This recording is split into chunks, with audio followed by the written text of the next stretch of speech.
Mengetahui apa yang tidak boleh dilakukan bisa lebih berharga daripada mengetahui apa yang harus dilakukan. Kebanyakan orang akan melakukan setidaknya 3 dari kesalahan berikut ini. Dalam video ini, kami akan membantu Anda menemukan kesalahan yang Anda buat saat mempelajari sesuatu yang baru. Selamat datang di Alux. Pertama, Anda melewatkan dasar-dasarnya. Tidak ada yang tidak memiliki versi dasarnya. Semuanya didasarkan pada fondasi. Bahkan berjalan memiliki dasar-dasar untuk tetap tegak dan tidak jatuh tersungkur.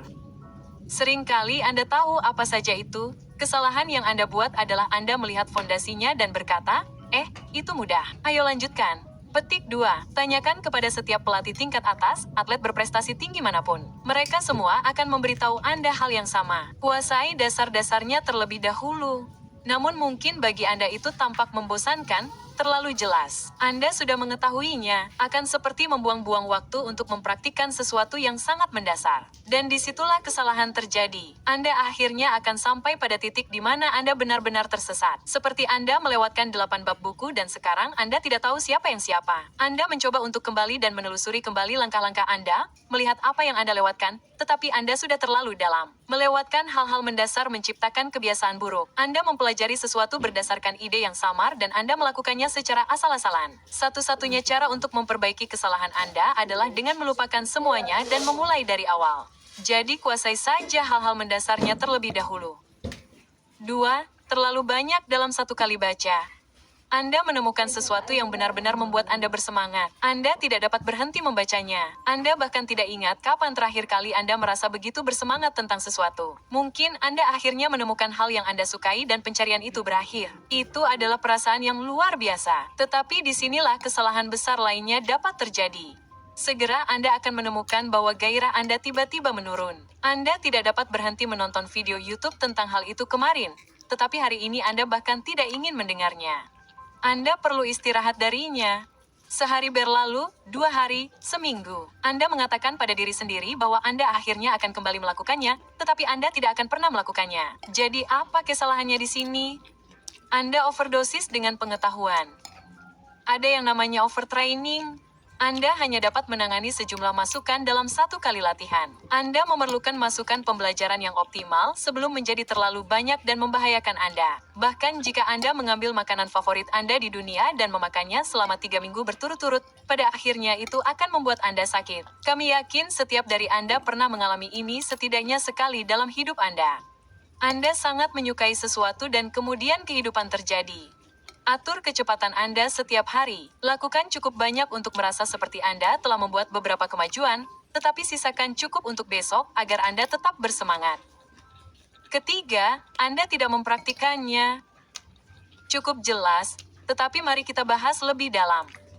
Mari kita ambil contoh menulis.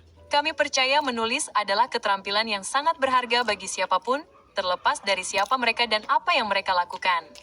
Sangat berharga untuk dapat mengartikulasikan pikiran Anda ke dalam kata-kata dan berkomunikasi dengan orang lain. Ini juga membantu Anda berpikir lebih jernih dan mengatur pikiran Anda dengan lebih baik. Setiap orang harus tahu cara menulis. Jadi, bagaimana Anda mempraktikannya?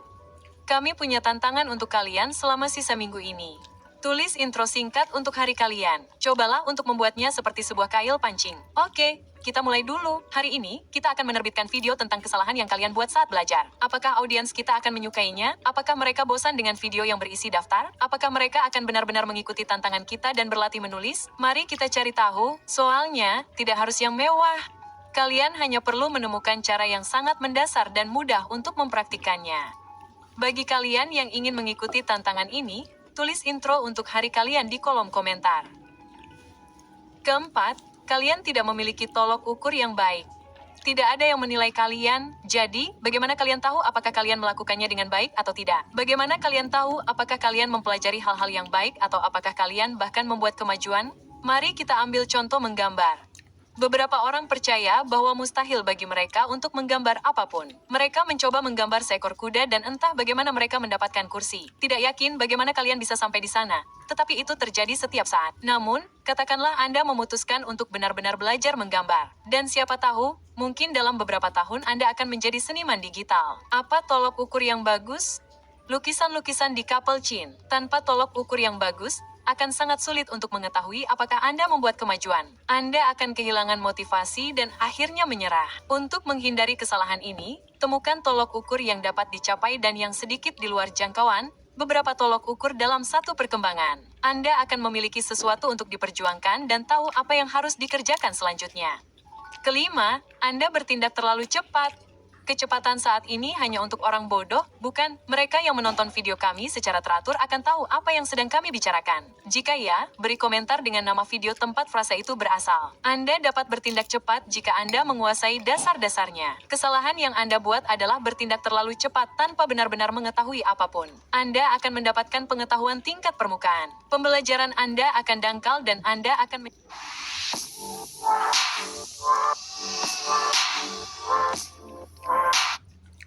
Anda akan menjadi terlalu percaya diri. Keenam, Anda mencari jalan pintas. Pertanyaan singkat, apakah Anda percaya ada jalan pintas dalam hidup? Jawabannya secara mengejutkan adalah ya. Masalahnya adalah Anda harus membayar untuk mendapatkannya dan itu baru akan berhasil di kemudian hari. Itulah sebabnya perusahaan memiliki penasihat dan orang-orang memiliki mentor. Mereka adalah individu yang telah melakukan pekerjaan itu berkali-kali dan memiliki banyak pengalaman serta dapat memberikan nilai dan pengetahuan. Pengetahuan itu sangat mempercepat prosesnya. Namun, itu hanya berhasil jika Anda sudah memiliki satu kaki di pintu. Sekarang, yang terpenting adalah membawa kaki lainnya masuk secepat mungkin. Namun, saat Anda memulai, tidak ada jalan pintas. Anda harus mengerjakannya sendiri. 7. Anda tidak melewati masa bulan madu. Akhir masa bulan madu adalah titik paling krusial dalam pembelajaran Anda. Saat itulah Anda memutuskan apakah Anda berhenti atau berprestasi. Untuk lebih memahaminya, mari kita lihat grafik ini. Pada awalnya, semuanya terasa menyenangkan dan Anda merasakan dorongan dalam tubuh Anda. Kemudian, seiring berjalannya waktu, masa bulan madu mulai memudar secara perlahan. Anda menyadari bahwa segalanya lebih sulit dari yang Anda kira. Mungkin Anda tidak diciptakan untuk ini. Mungkin itu tidak sepadan. Lalu Anda mencapai momen krisis. Itu adalah titik paling kritis dalam proses pembelajaran Anda. Apakah Anda akan pulih atau menyerah? Kebanyakan orang menyerah karena mereka tidak dapat melihat melampaui titik krisis. Jadi, bagaimana Anda melewatinya? Sayangnya, kami tidak memiliki jawaban yang tepat untuk ini. Setiap orang berbeda, terserah Anda untuk menemukan alasan Anda sendiri. Namun, jika Anda berhasil melepaskan diri dari titik krisis, saat itulah Anda membuka potensi Anda. Mereka yang sering berlari mengenal momen ini sebagai runner's high. Kaki Anda gemetar, Anda kehabisan udara, rasanya jika Anda melangkah satu langkah lagi, Anda akan hancur secara fisik. Namun, jika Anda berhasil terus maju, Anda akan tiba-tiba menemukan cadangan energi yang tidak pernah Anda ketahui sebelumnya. 8. Anda tidak dapat menerima bahwa Anda payah. Selama sebagian besar hari-hari awal, Anda akan sangat payah dan Anda akan merasa sangat sulit untuk menerimanya. Rasanya tidak peduli seberapa keras Anda mencoba, Anda hampir tidak membuat kemajuan apapun. Tulisan Anda akan payah bahkan setelah 100 halaman. Seni Anda akan payah bahkan setelah 100 lukisan. Kode Anda tidak akan berfungsi, dan Anda tidak akan tahu alasannya.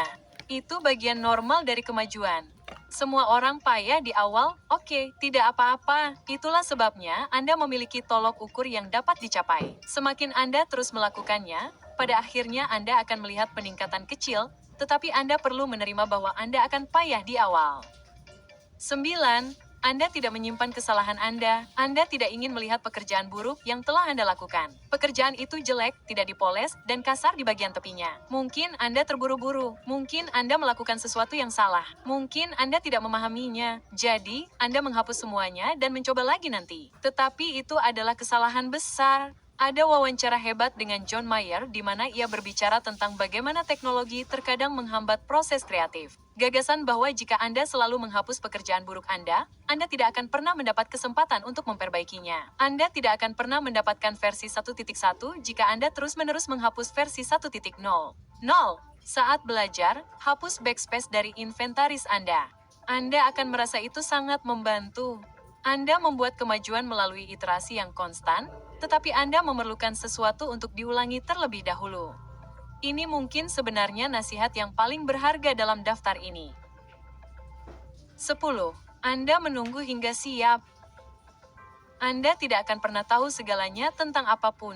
Anda tidak akan pernah 100% siap, dan pekerjaan Anda tidak akan pernah 100% selesai. Pada titik tertentu, Anda harus berkata pada diri sendiri, oke, ini yang saya ketahui sejauh ini. Mari kita minta pendapat kedua. Umpan balik itu bagus, jangan menunggu terlalu lama untuk mendapatkannya. Jika Anda menunggu terlalu lama, Anda hanya akan menambah periode Anda tidak berkembang. Petik 2. Dan itu saja untuk hari ini, Aluxer. Kami harap Anda menganggap video ini bermanfaat. Dan sebagai ucapan terima kasih karena telah mengikuti kami sampai akhir, Anda mendapatkan bonus. Anda tidak punya alasan yang bagus untuk belajar. Inilah inti dari mengapa orang tidak mau belajar. Mereka tidak punya alasan yang bagus untuk itu. Dan tidak ada jawaban yang pasti untuk ini. Kamu perlu menemukan alasanmu sendiri dan menjadikannya alasan yang sangat bagus. Itu seharusnya membuatmu merasa terinspirasi dan termotivasi. Temukan alasan yang tepat untukmu dan belajar akan menjadi 10 kali lebih mudah. Terima kasih telah menonton video ini, Aluxer. Jika kamu merasa video ini bermanfaat, pertimbangkan untuk berlangganan saluran kami dan bergabung dengan komunitas kami yang luar biasa. Dan jika kamu